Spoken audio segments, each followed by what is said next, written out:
we have today. So without talking too much, let me go on to introduce our chair, who will then take over the event for the day. So the one chairing today's talk is Dr. Irene Appeaning-Addo, who is a senior research fellow at the Institute of African Studies, University of Ghana. She is the coordinator of the media and visual art section of the Institute. And her research areas include the study of architectural traditions in Africa. And she has published widely in prestigious both local and international journals. She is a registered architect with the Ghana Institute of Architecture and a member of the African Studies Association of Africa. So colleagues, let me just hand over to Doc to steer the affairs. Thank you. Thank you, Dr. Hasiatu Abubakar. So this afternoon, we are privileged to have Dr. Malika Kraamer, who is giving the first, or the, should I say the first seminar in this year, that is in 2023. Dr. Kraamer, okay, so we are privileged to have Dr. Malika Kraamer, who is giving the first seminar for the year 2023. Her presentation is titled Abolitionism and Kente Cloth. Abolitionism and Kente Cloth. Malika, when it gets to your turn, mention it rightly for us. Anyway, so Dr. Malika Kraamer is currently an honorary curator at the Ghana Museums and Monuments Board, and her term ends at the end of January 2023. She was also the curator of the Africa collections at the Mark Museum. That is the museum at Rothenburg in Hamburg, Germany. Until 2019, she worked for many years as a curator of world cultures at Leicester. That is the Leicester Arts and Museum Service in the UK. Kraamer's research and major publications focus on contemporary and historical fashions and textiles in West Africa and East Africa, and in particular, Kente cloth from Ghana and Togo. She has researched into the global social and design histories of the Japanese sari. Among her publications are two main publications that I will just mention their title. That is, the first one is Weaving a Biblical Text, Ewe Cloth and Christianity. And then the second one is Japanese Saris, Dress, Globalization, and Multiple Migrants. I think that we are privileged to have such a distinguished scholar and curator sharing her ideas and her research with us. So without much ado, I hand over to Malika.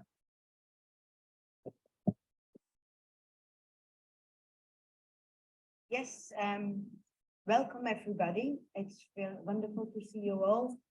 And I also like to welcome everybody who has joined us online in Ghana and abroad, including all those who have joined from Togo. Bienvenue.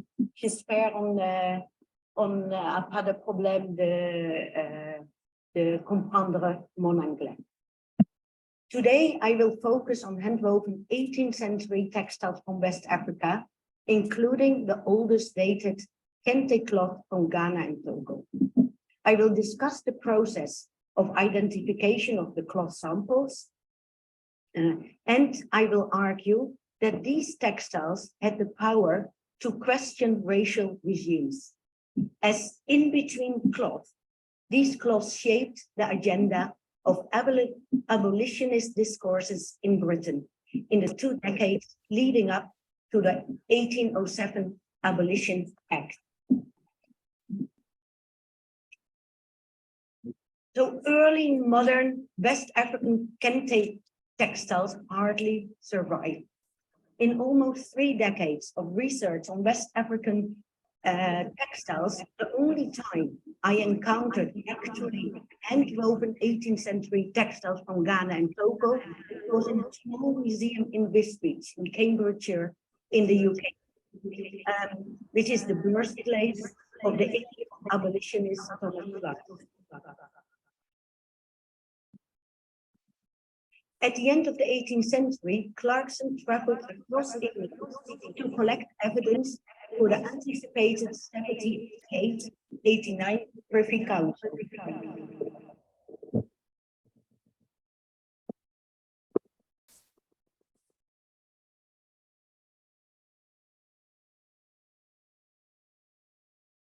So let me start again, because yeah, the echo is gone, I hope. At the end of the 18th century, Clarkson traveled across England to collect evidence for the anticipated 78-89 Council inquiry into the transatlantic slave trade, while also giving lectures to mobilize public opinion in support of ending human trafficking. As part of these abolitionist activities, he assembled a wooden chest with natural specimens and manufactured items from West Africa, including several samples of what he called native cloth, a so far overlooked textile repository. He purchased the textiles and other ware from English merchants and slave ships arriving in British ports. He relied on the merchants and crew for information on the origins of materials, but we have very little information on where the textiles were produced in Africa. 4 of the cloth samples include machine-woven red yarn, unraveled from imported European or Indian cloth. These are the oldest extant cloths with red unraveled yarn, mentioned in countless 18th century European sources, and in particular in many of the travel accounts.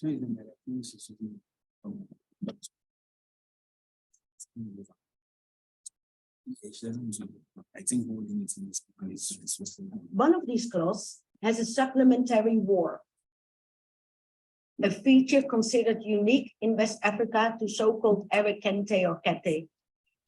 If the sample is indeed from the Arab-speaking region in southern Togo or southeast Ghana, it would be the oldest dated Kente cloth, and I will say much more. So there is the cloth in the above in the corner. By using an in-depth textual, visual, and material analysis based on fieldwork and fiber analysis, the chest artifacts has provided new insights into the history of textiles from 18th century West Africa. Furthermore, the holistic approach demonstrates how African textiles can be used as historical source, thus augmenting reliance on African sources to write African history. The textiles from Clarkson's chest, however, first and foremost, make painfully tangible the transatlantic trade in enslaved people. These were artifacts directly made, used by, or linked to enslaved people. Material cultural studies have shown the crucial role of textiles in processes of first globalizations during the early modern period, the cloth age, as it's often called today by historians. African textiles and subjectivities however, often receive little attention. The role and development of West African coastal manufacturing during the era of the transatlantic trade in enslaved people and West African textile significance for cultural exchanges in times of globalized consumerism is understudied. Global pre-modern textiles were deeply embedded in establishing racial regimes. The textiles discussed here reshaped British ideas about race and humanity and negotiated notions of otherness.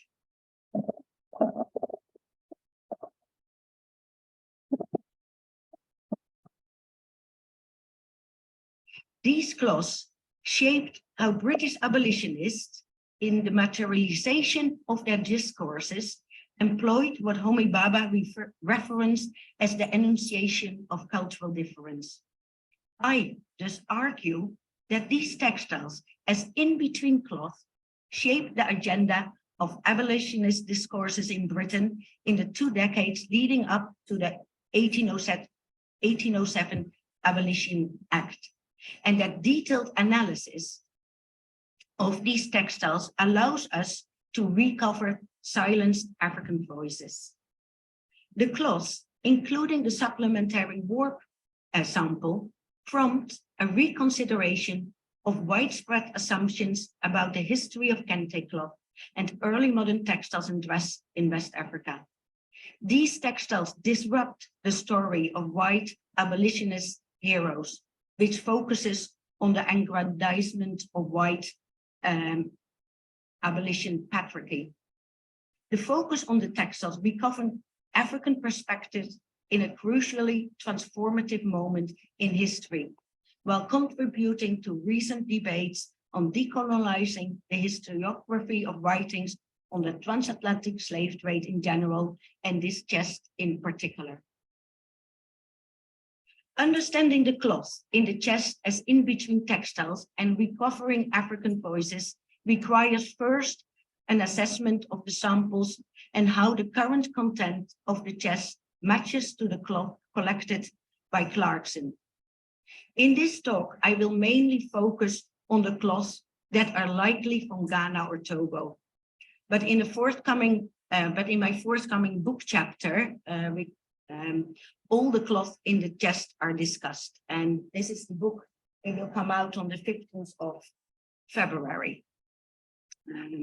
I've asked the editors if a free copy can be sent to the University of Ghana and another one to the Université de Lomé. In determining the provenance of the textiles, I collaborated with Professor Margarita Gleba, one of the most well-known specialists in fiber analysis, and Sarah Coleman, part of the museum team in Wisbech. We use scientific research methods to identify the origins of the textiles by determining the fibers, the dyes, and methods of construction. I also conducted contextual research, examining Clarkson's writing and tracing the routes of the ships from which Clarkson collected. And I compared the textiles with West African textile characteristics from different weaving areas, analyzing material, written, linguistic, and visual sources on historical cloth and fabric production centers. And some of you might remember a few years ago, I gave a presentation on developments of 19th century Kente, where I spoke a bit more at length about that, which you also can find in that article on Ghanaian interweaving in the 19th century. The analyzed textiles in the Clarkson chest collection are all woven by hand. Most are warp-faced or weft-faced dominant plain weave. One cloth has a supplementary warp, and here we see a picture of how such a cloth is woven. You find many weavers in Ghana and Togo using that technique up till today, in particular in the Arab-speaking area. Three types of fibers were identified: cotton, wool, and silk. Cotton is used in its natural white state or colored blue in all textiles. Wool is dyed either red, yellow, or green and is present in 3 textiles. A single silk example is colored magenta red.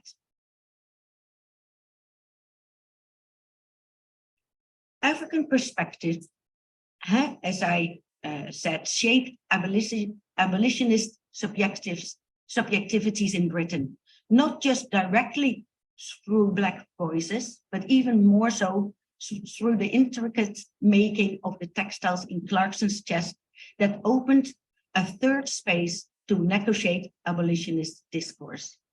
2 samples obtained by Clarkson from the vessel Lively in London played a crucial role in convincing William Wilberforce to take up his role as parliamentary spokesperson. His description indicates that they were cut from larger cloth and therefore might include the textile with red silk and the cloth sample that was woven on the upright loom. And I think this because if you look to these samples, the way they have been cut, anybody who's a good weaver would never cut a cloth like that. It just falls apart.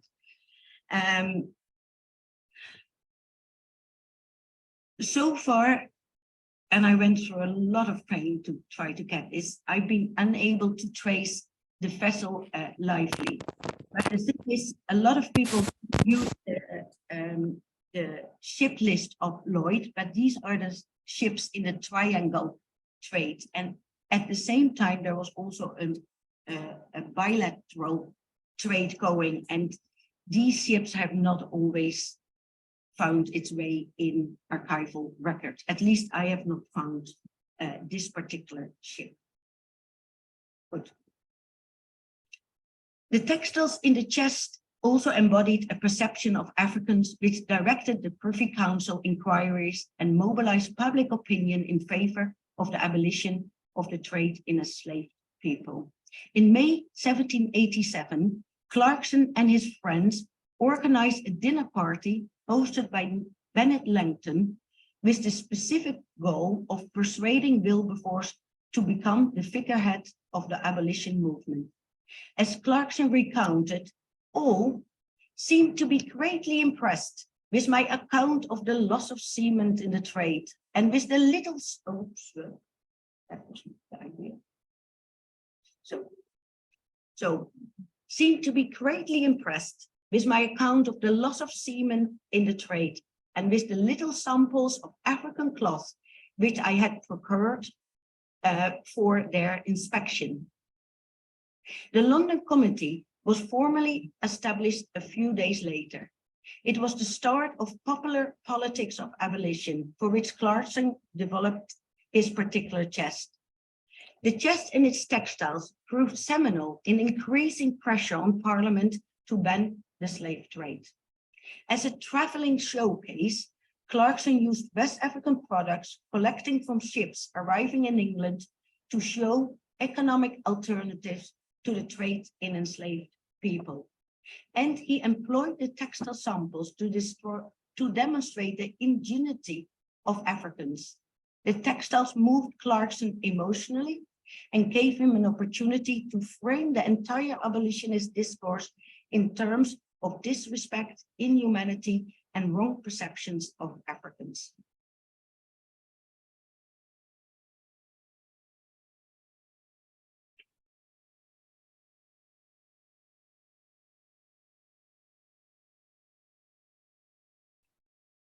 Clarkson carried the chest with him when giving lectures in meeting places and dining rooms around the country. The textiles turned into in-between items that enabled the British public to identify themselves enough with those living in Africa. These textiles enacted a sense of the inhumanity of slavery. At the same time, they tranquilized anxieties of loss in wealth by demonstrating economic alternatives to the trade. The contents of the chest embodied a proto-Victorian vision in the words of Marcus Wood, desire to own and run Africa as a vast trading post for the Christian mercantilist of the British Empire. African abolitionist voices also filtered into the work of Clarkson and the society through non-material means. In the politics of abolition, Black people played, of course, a major role. Africans fought against enslavement when captured on slave ships, at plantations, and through slave uprisings. In British abolitionist debates, these African actions and voices have been silenced, even though some Africans were consulted in building a case to turn the abolition of slave trade into law.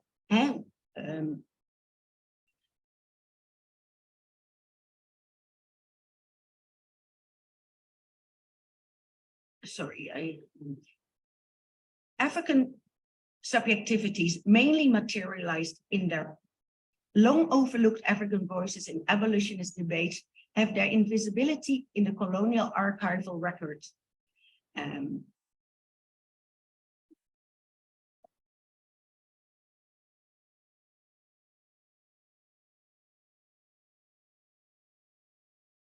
So here we see two images of Olado Ekwano and Otuba Cubano, two major anti-slavery activists. And we know Clarkson was in contact with them, read their work, but in his writings, they are not mentioned, not even one time. So long overlooked African voices in abolitionist debates have been given scholarly attention only recently, partly due to their invisibility in the colonial archival records. The contents of the chest was foremost designed and used to directly influence the parliamentary inquiry.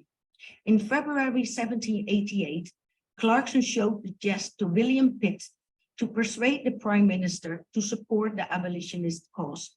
And shortly afterwards, Clarkson took the chest along when visiting Pitt's cousin, William Granville. Just before the summer recess in 1788, Clarkson showed the chest twice in Parliament itself. The textile samples thus clearly materialized African identities in late 18th century legal abolitionist debates in Britain. Clarkson collected his West African textile samples from 3 major ports in Britain: London, Liverpool, and Bristol. He used the textiles to illustrate the cruelty of slavery and what he considered the cultured natures of Africans, and I'm quoting him, an attitude which seemed progressive at the time, but also highlights the patronizing, Eurocentric, and racist attitude that he likewise embodied, as well as an implicit vision of African and their art and material culture without individuality or history. It is Clarkson's process of selecting, collecting, not identifying, and not naming these fabrics, which turns them into in-between textiles. In these moments, as Baba put it, Clarkson produces the articulation of difference. In those interstices, cultural value was negotiated, and textiles negotiated the notion of otherness. An understanding of Clarkson's cloth sample as in-between textiles requires researchers to enunciate African perspective materialized through these cloths. Identifying where the textile samples were actually woven is a challenging task. They represent a wide group of weavers and spinners from a variety of textile production centers with different histories, aesthetics, technologies, and skills, pointing to a wide trade in cloths and changing tastes in clothing, materials, and designs of African consumers. Weaving of textiles made of narrow strips produced on the double header loom is common throughout West Africa and dates to the first millennium AD. Weaving on the upright single heddle loom, considered even older and once used across a wide area for raffia cloth, has at least for the last few hundred years, been common in modern day Nigeria, Northern Cameroon, the Republic of Benin, and as I just learned last week while in Kara, also in Northern Togo. The textiles also tell a gendered history. Spinning of cotton and weaving on the upright single heddle loom has been exclusively a task of women in West Africa, while men were weaving on the double heddle loom. Over the last 50 years, there is a complete change in gender going on, and topic of another paper.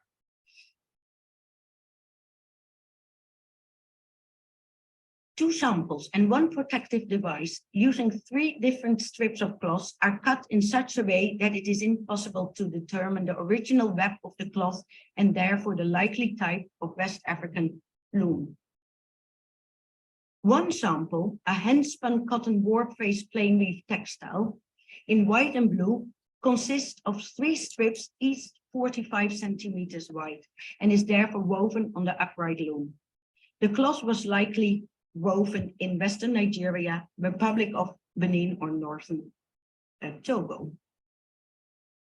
5 samples are woven on the double heddle looms, which can be found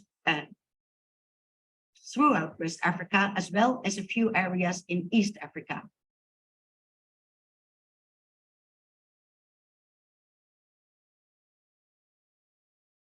One sample with red silk is a small cut from 6 narrow strips sewn together. One center, for which we know red silk was unraveled from European or Asian cloth, is the Ashanti region in present-day Ghana. This is recorded by several 18th century and 19th century Europeans visiting the Ashanti court. One of the first mentions of this practice comes from the Danish envoy Nok. In 1730, he observed King Opokuware I buying silk taffeta and the weaving of narrow strips of 3 fingers wide with red yarns. Thomas Baudes in the early 19th century also reports the use of unraveled silk threads from important fabrics in Ashanti textiles. However, it cannot be ruled out that other weaving areas, in particular in present-day Ghana, Togo, and Nigeria, might have done the same, because there's a lot of mentioning of unraveling cloth, and often the materials are not mentioned. So the unraveling of red threads, wool in particular, has also been reported for other areas. Captain Paul Erdman Isert, the son of a German master weaver and a merchant in Danish service, writes in 1785 about anecho, little popo, as they called it at the time, how Europeans refer to it, in present-day Togo, that since they are lovers of true red color, they are forced to unravel European red cloth in order to weave the thread into their clothes. One such cloth of the finest sort with red strips, which is much esteemed everywhere, can cost upwards of 50 thalers, end quote. The 3 remaining samples are cuts from single weft face strips, all of circa 16 centimeters in width, usually similar, using similar hand-spun cotton and red wool. All 3 are likely from the same production center. 2 have similar weft striping in different colors and are laid from the same warp, indicating that the 2 samples are from the same intended cloth and likely woven by one weaver. The other sample is woven with undyed cotton and red wool, with red weft striping and supplementary warp patterning. The latter is a rare feature in West African weaving, and at least in the 19th and 20th century is associated just with the Arab region in current Ghana and Togo. HPLC dye analysis determined that the blue colors in all samples were obtained with indigotin-containing plants, either indigo or rose. The yellow threads presenting two textiles contained luteolin, appeaning, which is present in a broad range of plants, such as veld, saywort, dyer's greenweed, types of chamomile, or other local equivalents. The green samples were very small and did not yield any result. The detection of carminic acid in all red samples, together with minor amounts of flavocarmicic and carmicic acid, provided the evidence for the use of red scale insect Mexican cochineal as animal red dye source. Mexican cochineal was widely imported to Europe and Asia by the 18th century. Red yarn from wool and sailcloth imported to Africa from Europe and Asia was unraveled and to be used in locally produced patterned cloth. And I hope you can see here how West Africa, like other part of the world, was part of this globalized consumerism. But if we look at, for instance, several recent catalogs and exhibitions, Africa is often just the footnote in those exhibitions. And that's often also to do because much less of this kind of research has done on African textiles. In the 18th century, the production of textiles in West Africa was both stimulated and reshaped by overseas important fabrics. Since the first Europeans arrived on the West African coast at the end of the 15th century, particularities of West African consumer markets directed the trade in linen and woolen European textiles and Guinea cloth, the generic name for textiles imported from India to Europe and re-imported into West Africa in exchange for West African goods and enslaved people. And from the 18th century, also including European imitations of Indian cloth. These important textiles were successful not because they were novelties, but because they supplemented the productions of local cloth and dress items. They were important and negotiated on West African terms based on the preferences of African consumers and producers. The imported cloths were similar to their own woven fabrics, but not quite the same. As in between textiles, they turned imperial hierarchies on their heads.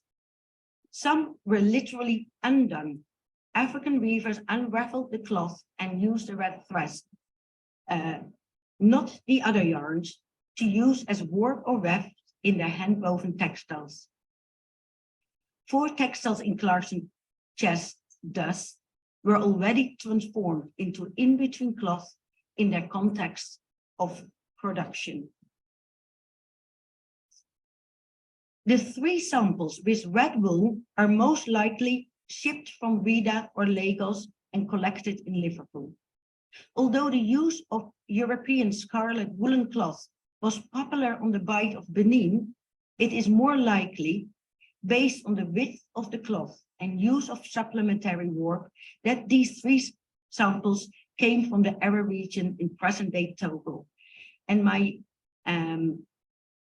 in the 17th and 18th century, European scarlet woolen cloth was popular on the Bight of Benin. In some Yoruba areas and in the Kingdom of Benin, it was imported to be unraveled and then rewoven for the weaving of work-faced textiles. The 3 samples with red woolen yarn, including the supplementary war cloth, are all, however, weft-faced and seem to come, as I argued before, from the same weaving center.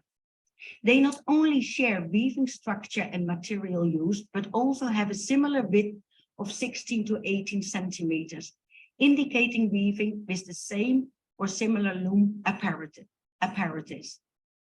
Weft-faced plain weave strips of this width are not associated today with Ghana, Togo, or Ivory Coast, but rather with cloth from northern Nigeria, Burkina Faso, Mali, or Sierra Leone. However, the use of unraveled red yarn in these much more inland regions has not been reported.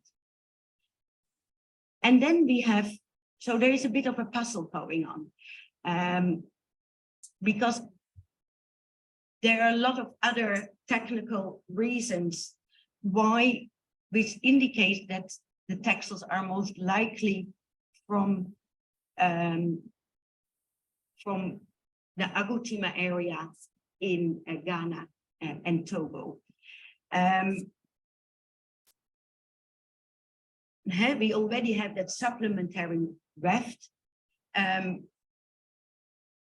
furthermore, that in the entire region, all the weaving centers start off with a warp-faced basis. That's considered the oldest cloth, except of Agoutima, which where weft-faced cloths called locally titricou is considered the oldest. And that's not only in recollection, it's also in some of the ceremonial uses, like formerly in Depot or Appeaning-Addo, that these are the only cloths that are required on the first day, which also suggests the ancestry of this type of weaving.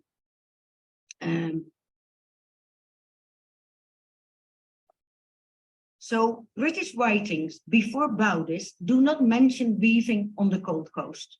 And most European records of the 17th and 18th century speak about the importation of Benin cloth and Kwakwa cloth from present-day Ivory Coast to the Gold Coast. This might have a variety of reasons, rather than the total absence of weaving centers in what is now Ghana and Togo. In this area, a clear taste for changing fashions and new fabrics has a long history, meaning that cloth imported from other African ports, as well as European and Asian fabrics, were in high demand. That doesn't mean that cloths were not also woven locally. The trade in textiles along the coast through the elaborated lagoon system and to the hinterland was exceptionally complex, as cloth was imported and West African weavers made cloth for export. This long distance trade in West Africa complicates provenance research on cloth, even when the port of acquisition is known. So I'm currently in the middle of new research to use this holistic approach as described so far, to examine historical textiles in Ghana, Togo, and Ivory Coast. I have just returned from several weeks in the Volta region and South and North Togo. Most analysis still needs to take place, but it's clear that these three weft-faced samples are not from the weaving centers in northern Ghana or Togo, and they have more in common with cloth in Agoutima than Fulani and Sambarma cloth from Burkina, Mali, and Niger. So we basically have 4 samples in the cloth, in the chest, 3 of what I would say 95% sure it's from Agoutima. I'm doing much more further research to exclude, because it could also be from Palimé or Agu area.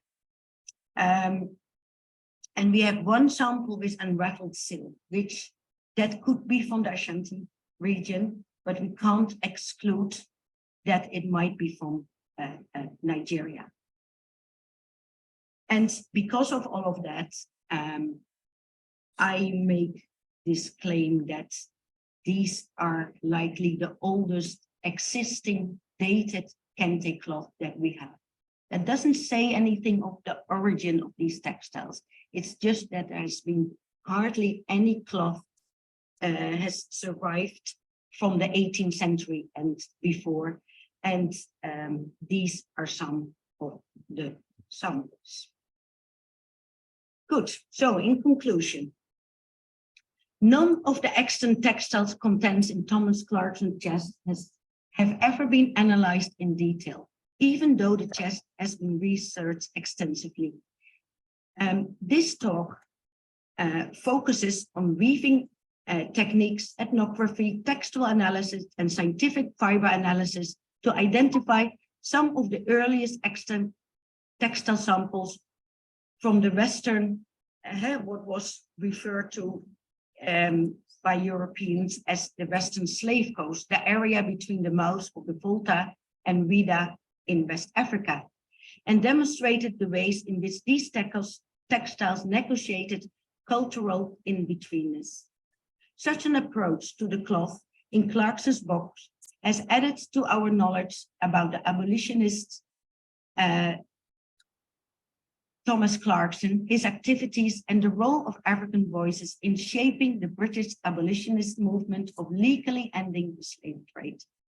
It helped uncovering lost African voices and perspective. West African textiles and cloth samples collected by Thomas Clarkson in London, Bristol, and Liverpool in 1788 as part of his abolitionist activities, negotiated notions of otherness in various ways. They were in between textiles, materializing articulations of difference, identity politics, and understanding of racial regimes. As in between textiles, they operated in several contact zones, in particular a frontier zone of European imperial outreach, and functioned differently in the three contexts that I touched upon, the context of production, the context of collection, and the context of use within Britain.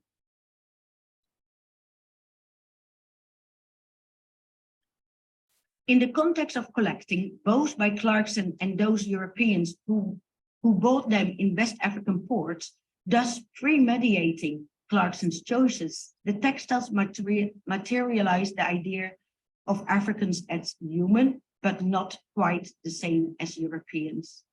This created a fundamental basis for a discourse that produces the colonized as a social reality, which is at once an other and yet entirely knowable and visible. And this is a quote by Homi Baba. In the context of production, West African weavers employed European cloth on their and African consumer preferences, turning imperial hierarchies on their heads. The employment of a system of representation as developed in the context of collecting is expanded in the context of abolitionist debate, reshaping British ideas about race and humanity and the ways in which Africans were stereotyped as the other. It is the materialization of such a debate that these textiles were made powerful tools within abolitionist discourse. So this talk focused on the cloth in the chest as in between textiles and the ongoing detective work, with growing evidence that not just the supplementary warp textile, but also two other weft face samples were very likely woven in Agoutima, one of the main weaving centers in the Arab region, who unlikely would Arab weavers who unlikely would have referred to themselves as such at the time, have a history of weft face plain weave cloth, while Yoruba and Benin weavers do not have such a tradition. And especially with several people from Agoutima joining us, it's all even much more complex because people in Agoutima trace their origin back to Dangbe migration. We still have several Agoutima villages where Dangbe is spoken. Good. Furthermore, it is likely, but with less certainty than can be applied to the weft-faced samples, that the textile with red silk comes from another Kente weaving center, the Ashanti Kingdom in the middle present-day Ghana. The results of archival, textual, visual, ethnographic, and material analysis presented in this talk show how an holistic approach to these textile samples adds to recent debates on global consumerism and cultural exchanges through commerce in textiles in the early modern period. This is of importance as the role and development of West African coastal textile manufacturing during the era of the Atlantic slave trade is understudied. The contents of Clarkson's chest thus result from the power of West African cloth to materialize and shape debates about slavery and its abolitionism. Thank you very much. Something which might be nice to mention that this particular research project we learned got nominated as Research Project of the Year by Current Archaeology, meaning that Ghanaian and Togolese heritage, I believe one of the first times, is prominently featured in this journal that has a big outreach to audiences, in particular in Europe. So yes, thank you everybody very much. I think we will soon open the floor for questions.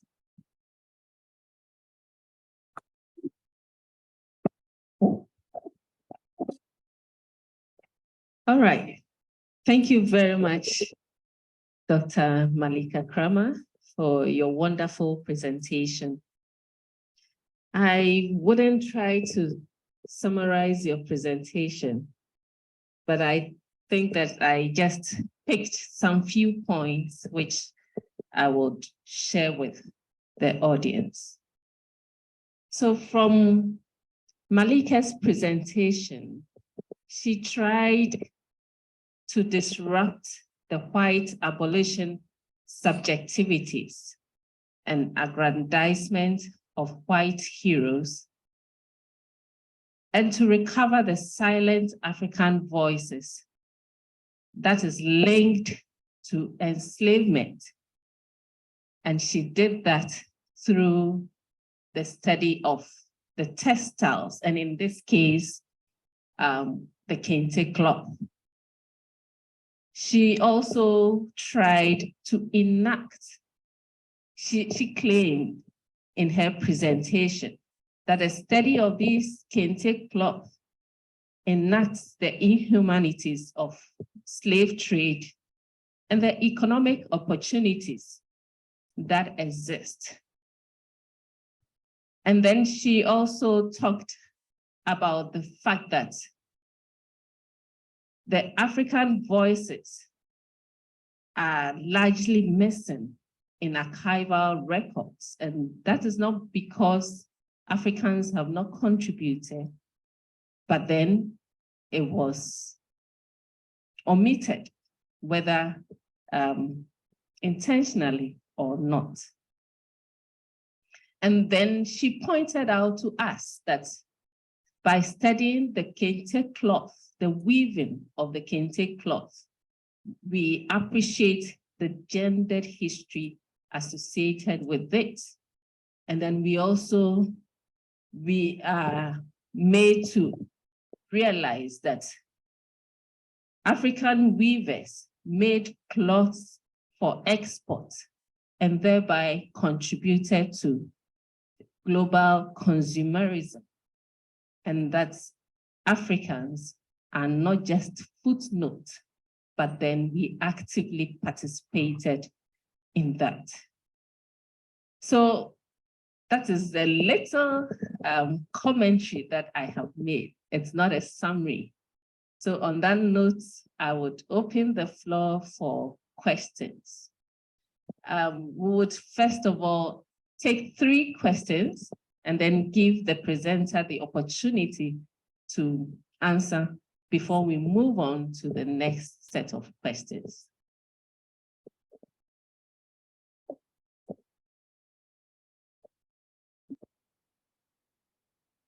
Okay, so first of all, would the first person will take the someone online, one online, and then we'll come back to the room and then take one question also in the room, and then see if we have more questions. So Professor Samuel Intewusu, please go ahead and ask your question, followed by Professor Avegbodo in the room. Thank you very much, Chair. And I'm very grateful to our presenter also. I'm just close by. I wanted to run inside the room and then ask it in person. But the question I have is that we know that the lifespan of objects usually cannot be traced just using a singular issue or a singular event. So, for example, the production process, beginning with spinning, weaving, and the rest, all these contribute to the history of that particular object. So in trying to trace the contribution of this particular fabric as far as abolition is concerned, to what extent are you able to date all these complex processes that usually contribute to the final making of that particular object, and then its contribution to abolition? And the second question is, to what extent are you able to draw similarities between what you find in museums and also what you find in the field as far as the history of resistance and abolition to slavery in relation to fabrics are concerned? Thank you very much. Professor Ntweso, thank you. Let's take, sorry.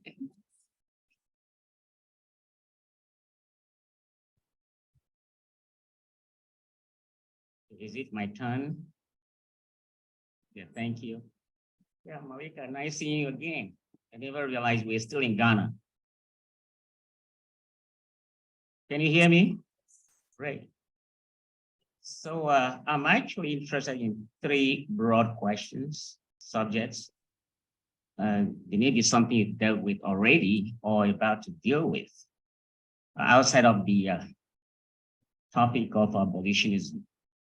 Number one, I'm interested in the historicities, two, indigenous technologies and aesthetics. For example, some people have proposed that the Indus Valley as the origins of the art of weaving. I don't know if you have any recent data to support or interrogate that. And talking about indigenous technologies, aesthetics, technologies, of course, the whole industry is very complex and the terminologies are extra complex. And so people here in the audience, I wonder if they even understand when you mention things like warp-faced, not to mention the spindle, even a selvage. I mean, do we have local equivalent for those terminologies? Which people actually doing live, selvage, for example.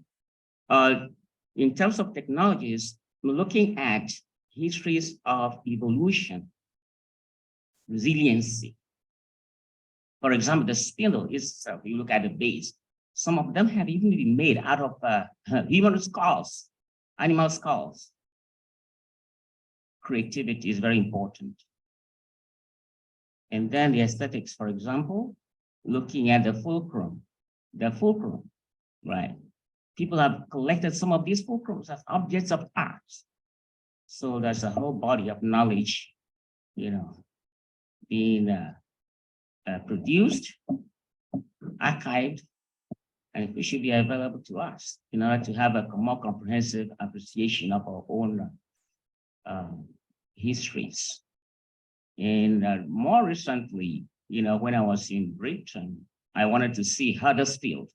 Huddersfield was still active in the production and rearing of sheep, wool, producing wool, exporting to Ghana, to the weavers.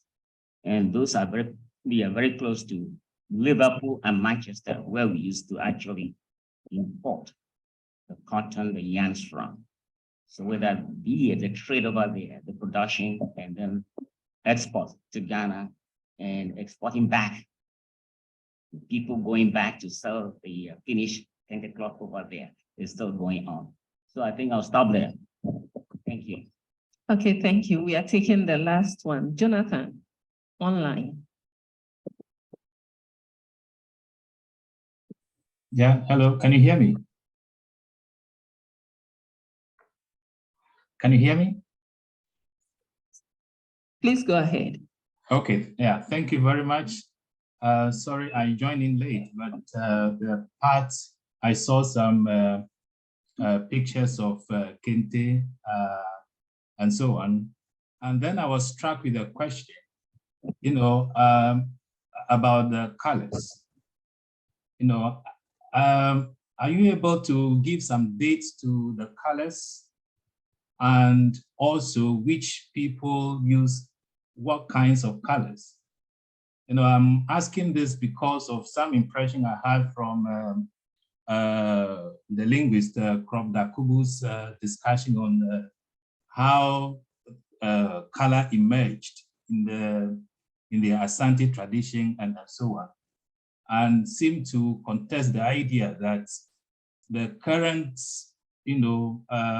colors we have in the Asante representation seem not to be there if you trace it back. So are you able to comment on this, specifically with the colors, how they appeared, and if you can give some dates to them? So that's some very many broad questions that raises numerous new questions. Thank you for all three people who asked questions. Let me try to answer a little bit with it. So, Professor Tveso, I understood, I have to admit that the first question you asked, I forgot to make a note. Now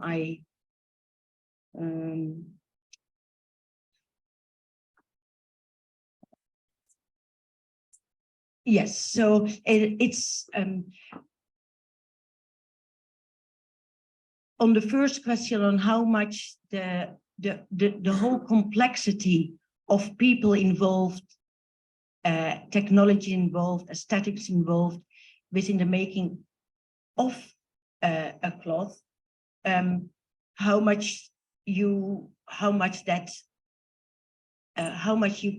that filters back, and how much you can trace that back in these 18th century samples. And the other question that I understood is the difference between textiles we find in the field and in museum collections.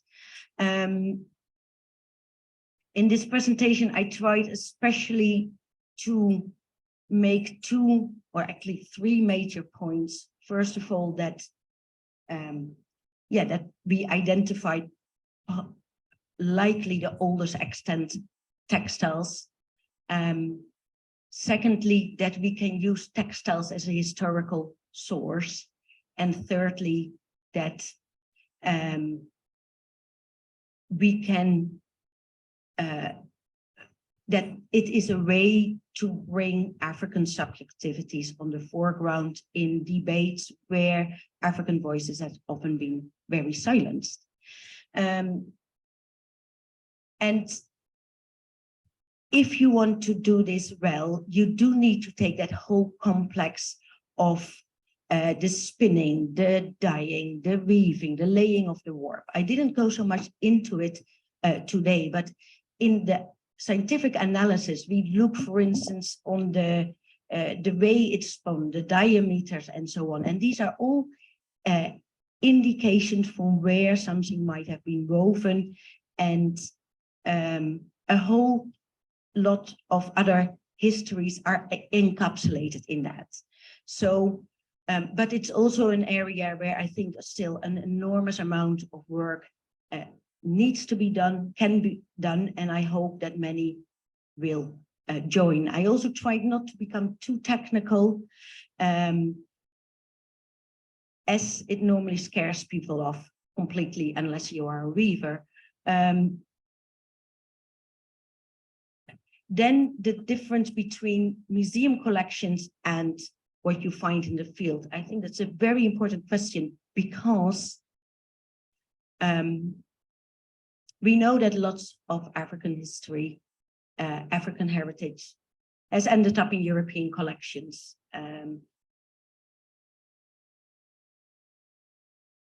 Because we often know when an object entered or an artifact entered a collection, it helps us in dating.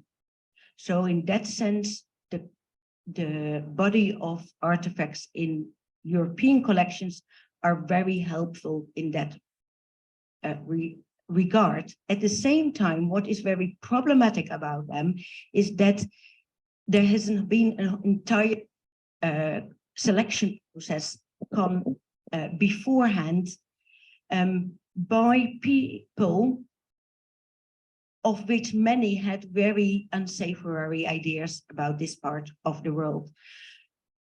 To give an example, in many European collections, we have cloth which some writers has called the kind of jazzy aesthetics of Arab weavers. That sounds all very nice, but if you analyze them further, you see that many of these cloths were actually the cloth which in era you would say, especially in the coastal Anglo area, cloth woven for the market, meaning cloth where you didn't need worry too much about quality control. And I did a lot of work with weavers in different weaving centers. There are very clear local criteria what means a quality cloth. That's not just the material used, it's also in the way you put the strips together, how straight your edges are. And that can be of importance in one area and less in another. That means that not only the kind of European bias selection processes that we have in what ended up in European collections, but also that we have a lot of cloth which doesn't represent necessarily the highest quality were produced at the time. And that's something to take into account. So I will not say much more on that, but I hope this answers a bit of the complexities that we have to work through if we try to do something what I tried today. Then around indigenous aesthetics and technologies and the histories of evolution and resistances within that, I hope my question just before already answered something to that. I didn't touch much upon that. I didn't use much local terminology in this presentation because I know we have an audience that comes from many different parts. And I can tell you, it can get quickly isolated. When after living a year in Agotime area, I moved to Anlo Afierengba. And one of my research assistant, a very well weaver from Agotime Petue, came and helped to Afierengba. And as usual, I often have lots of technical discussions. I like math, I like technologies. I got apprenticed as a weaver. We ended up that, of course, my area is not so good, but weaving technology, I know, okay. I ended up that I had to translate between an Agotime and an Anlo weaver because what is Kedeji called in Anlo is means something different than what it's in Agotime. So I had to say Pervi, which means that for you, and that what means that for you.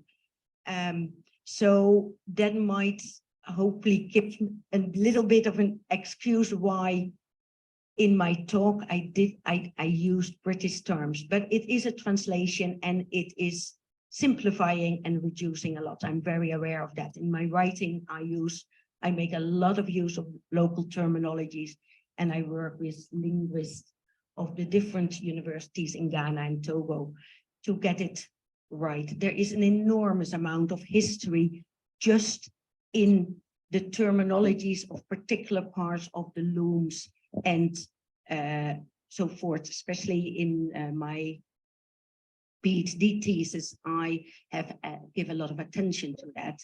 So, and then to the last question around color, I'm trying to see if I understood this well. So, if we think about the 18th century, where all cloth woven here was made of hand-spun cotton, but we have the start of machine-spun cotton in textiles that were imported.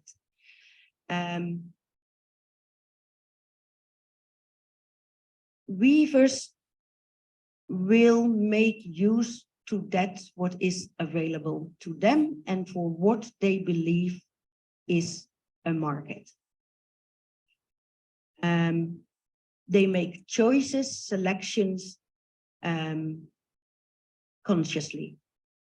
So what was available for people at the time, first of all, was, of course, a lot of local dyes. Now, indigo has been used throughout West Africa, but also a lot of other natural dyes.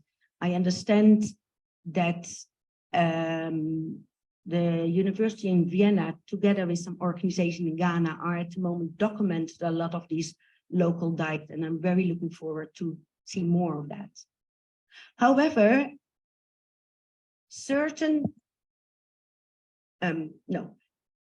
on colors we see in many West African traditions at the time that red, white, and blue or black, which in local languages is often the same word. I mean, the way how we write colors is not the same in each language. So we always have a problem of translation, of course, but that these three main play a major role in what is available, but also in ceremonial uses, in uses of prestige,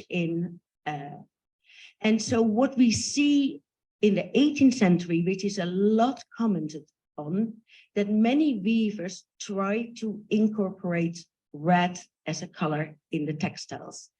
And red of local plants has often not been so color fast. So what we get that some red, magenta silk, especially in Nigeria, has been used, but it also explains why there was such an interest in those red yarns within of the cloth imported from elsewhere. And if you look in the ship list, it's staggering the amount of cloth imported from Europe and re-imported from Asia. And I think often people say, oh yes, it's because novelty, it's different, people couldn't do it locally. And the point that I'm trying to make, no, of course, novelty, we all like something that looks exotic and different. I think it's a human thing everywhere in the world that there is an interest in that. But very important, many of these cloths were used as the cheaper kind of cloth, but some, the more expensive of those European imports, were just liked because of the color fastness of their red yarns. Now, the importance given to which colors are in fashion are important for all kinds of reasons. Of course, that changes over time. We just look at the moment. I know when in '93 I was apprenticed in Banwere. One clear thing that I learned, don't glue blue next to green. I said, why not? I think I did it at one point and they said, no. And saying, no, it just doesn't feel right. Look what we are wearing now throughout Ghana, how much blue next to green is just one example. Things, of course, change all the time. There is a lot written on the internet about color symbolism. Sometimes that is more informed by interest and understandings by Black Americans, then do completely justice on the complexities of color choices and the way it's used in Ghana, in my understanding. Thank you very much. We'll take the next set of questions. And so online, in-house. Okay, so we have one lady here, then followed by the gentleman behind. Okay, okay, yeah. Okay, hello everybody. So my question, we come from Agotime, and so we have met our great grandparents, our grandparents, who told us a lot about the cloth. And sometimes what they tell you, because it's based on their local knowledge of it, might not be what is extended. You have done the research all over. And so I want to clarify a few things as it was told to me as to whether that was the case. I met my grandfather, who lived when the Germans colonized Volta region, for that matter, Western Togoland, when the Germans were there. He tells me that as young people, as young merchants, they would weave cloth and travel to places like Accra in exchange for salt, because we didn't have salt in Agotime. They would travel to places, he mentioned towns in Eastern region that they would go to sell and buy what is locally there back home. He mentioned places in Ashanti region that they traveled to.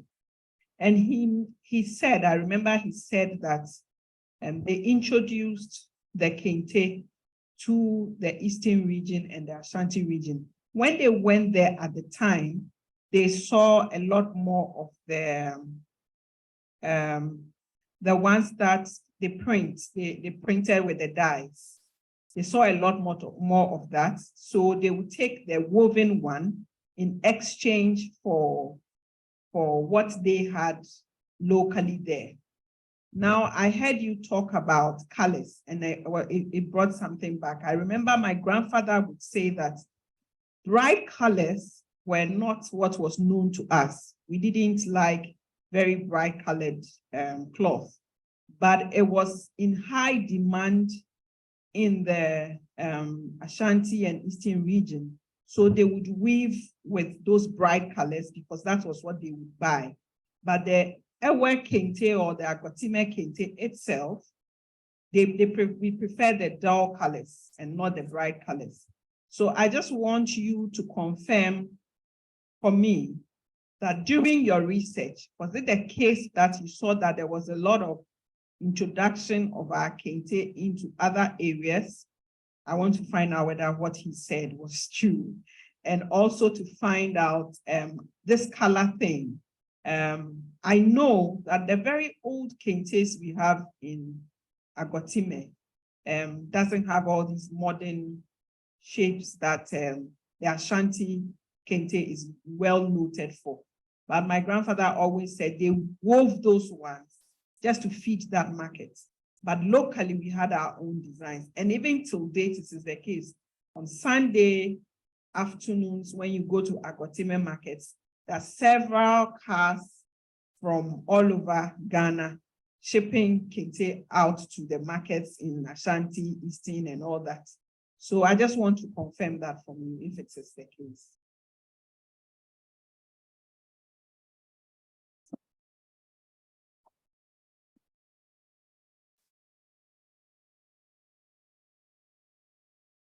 Yeah, following up on the name of Agotime, I have a question about why Agotime became this important center of weaving, and whether there's any relation to Abome, whether there's any connection to the Queen Agotime that was sold into slavery and shipped to Brazil, if there's any significance to that name, or if that would be a false lead. Thank you. Okay, so first of all, I am so honored that a whole delegation from people in Agutime, specifically Agutine Avigama, are here. I owe an incredible debt to the weavers and others in Agutime, in Anlosome and Ashanti region, who have been sharing their knowledge, their inheritance, who have been sharing with me widely and freely over the last 30 years. So I think the question about your grandfather, and I just give you my opinion, that it's not a case of right or wrong. It's just complex. In terms of weaving itself and the weaving of, but this is a bit technical, the weaving of two pairs of heddles, which partly gives this very specific design feature of many Kente cloth, because we have this, hey, you take the Enoga, NOV, Enoga, NOV, that is, which is particular to Kente cloth from both the Ashanti and Ara region. We have proof that that kind of weaving has been done before the arrival of the Germans. So like so that there was weaving in the Ashanti region, that there was weaving in Agutime, that there was weaving in the Anlo, that there was actually weaving throughout the north of Ghana and Togo, and in many places throughout the Ewe region, that we have solid proof dates at clearly back to the 18th century, but likely much longer. German formal colonization started in 1884. However, when you said your grandfather came a lot to Accra, to Ashanti, what we know, look today how much, if you go to a market or you just go on the street, how much printed or wax cloth do you encounter and how much hand-woven cloth? I think it's likely that what your grandfather told you is what he encountered, and that sounds logic. He probably have encountered a lot of wax cloth and printed cloth. It was the time that that these printed cloths started to get a market in on the West African coast. Many of you probably know that you had the Dutch who tried to undercut the Indonesian batik market, which is actually the starting history of what we now call wax cloth, which technically is not the correct term, but that is how we refer to them. And that at that time, there might be much more in times of the German colonial officers, because these cloths came mainly from the Netherlands and Britain, and they were very quickly in complete fight with each other about it, but not from Germany, that people living in what was then German Togoland would have traveled to Accra, to Ashanti, to purchase these cloths, which was one of the big novelties. So that's why I'm saying, although weaving by hand was clearly already established in many places, that this is what your grandfather mainly encountered, I would say, seems to me very plausible. I think the results, we all know that in the 1990s, anybody who lived in Ghana would know that there was a huge debate on the origin of Kente that has luckily calmed down, because it's, I always say it's a bit of a wrong question. Different weaving centers in Ghana, Togo, Burkina, and so on have been at times in contact with each other, and in times developed cloth independently. That's if you look at the history of Kente, that is ongoing.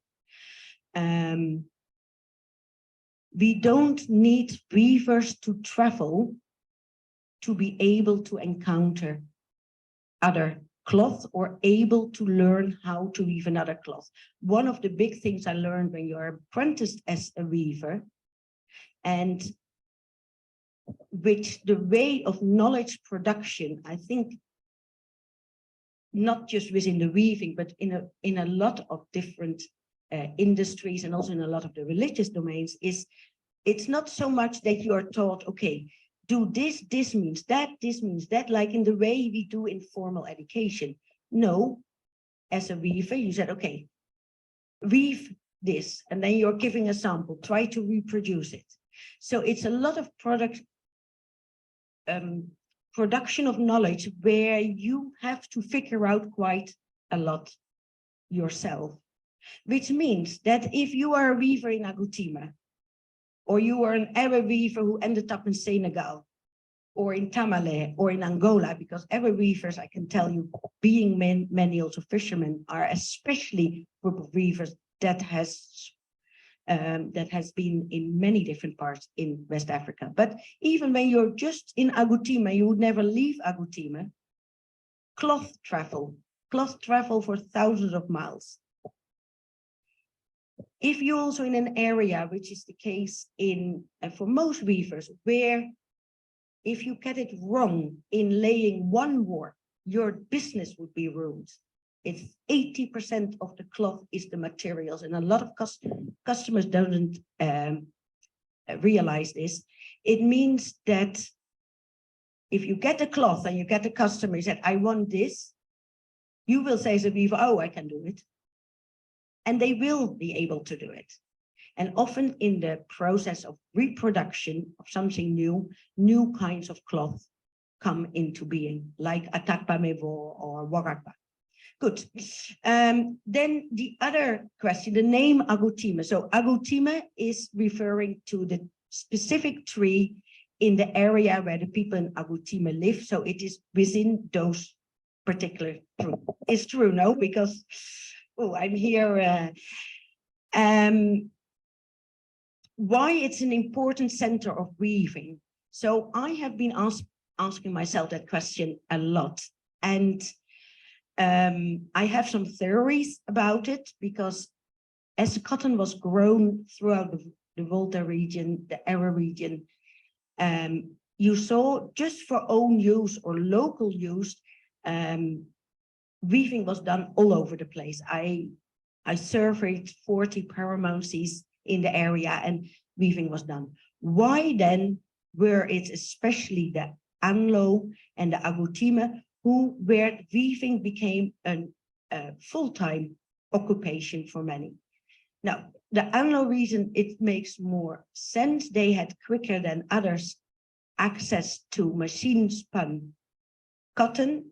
With that material, you weave quicker, so it's easier to make a surplus. Agoutima is much more inland.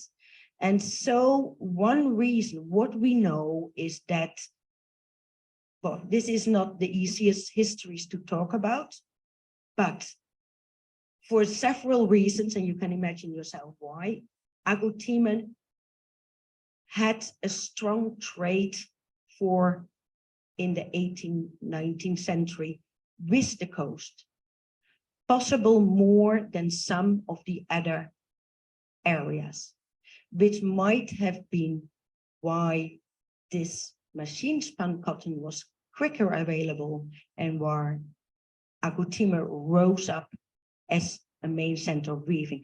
But it is something that I am in discussion with a lot of elders in the Agotime area.